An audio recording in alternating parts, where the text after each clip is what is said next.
I was 8 years old when we moved to the house by the forest. At that time, my parents were skeptical about buying a house with a forest in the backyard. Garbage of wild animals.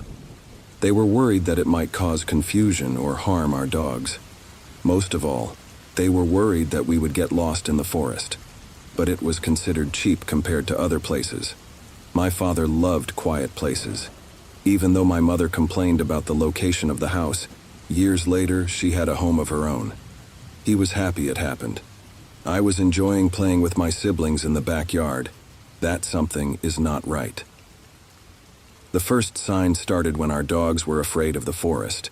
They were not entering the forest at all. Even when my father throws their beloved toys into the forest, I still try to bring them back. They refused. They were very unhappy to be in the backyard. Sometimes we would notice the dogs staring at a spot in the woods and sometimes growling and barking. But there, we couldn't see anything.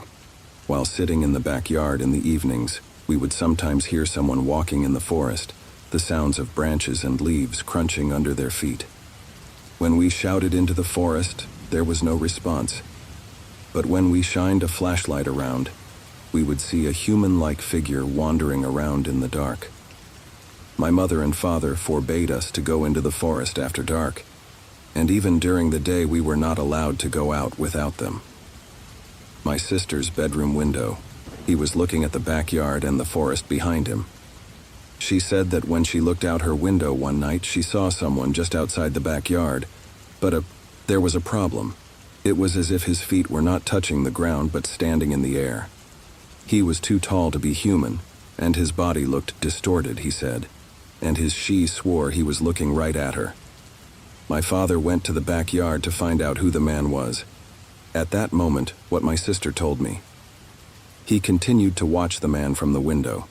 When my father shined his flashlight into our backyard, my sister saw the man suddenly disappear. He said, "After that incident, my sister and I had no intention of going out or in the backyard. We would hear you knocking on your back door from time to time at night, and when we opened the door, there would be no one." Although my parents said that the young people around us were joking, I guessed that they were saying it so that we wouldn't be afraid. One night there was a knock on our back door again. Started. It was raining heavily outside that night. My mother opened the door, thinking there might be someone trying to get shelter from the storm outside, but there was no one at the door and no wet footprints outside. The door-knocking incident continued throughout the time we lived there. Sometimes weeks and sometimes months would pass, and it would start again. My parents eventually installed a security camera on the door, but after that there was no knocking on the door. I can't say the camera didn't work at all, man. About 3 years after my brother lived there, he began experiencing sleepwalking. When he sleepwalks, he always tries to walk out the back door and into the woods. It would start. My mother, who was a light sleeper, would hear the door open and run out to get my brother before he went into the forest. After 3 or 4 trips, my brother would go to the camera. He wanted to see the images, because he wanted to see what he looked like while sleepwalking. Maybe he thought it would be funny. The images show that he is on his way. Then we saw him pause as if he were listening to something, nod his head and then walk forward reluctantly, as if he were being pulled by something. We were all very impressed by this event. One evening, my father was drinking his coffee in the backyard. He heard my sister calling him from inside the forest. In his woods, thinking that he was exploring and hurting her, he ran into the forest and started calling her. Since it was dark, I told my brother to take his flashlight and he said he would come. When he ran into the house to get his flashlight, he saw my sister sitting inside. At that time, my father told us about the incident when he heard my sister's voice in the forest. He didn't tell. So one evening, months later, while I was playing outside with the dogs, when I heard my mother calling me from the forest, I headed towards the forest without questioning. My mom was telling me that her sweater was stuck on the branches and she wanted me to come and help her. The dogs must have barked and warned my father while I was walking. He came out and called me.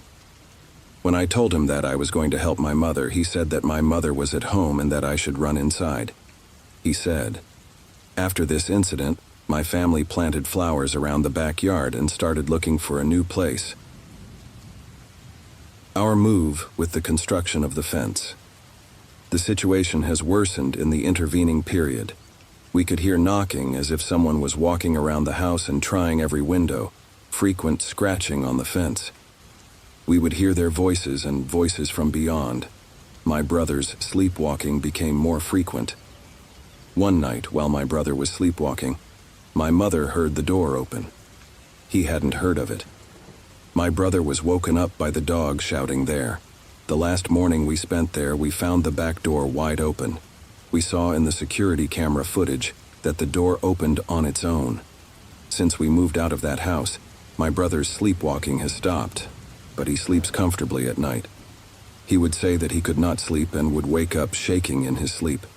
He called me a few nights ago, and after chatting for a while, if we hadn't left home that last night, he was in the forest. He said maybe it would kill us. Maybe we were little and overdone things. But I still get nervous when you go into a wooded area.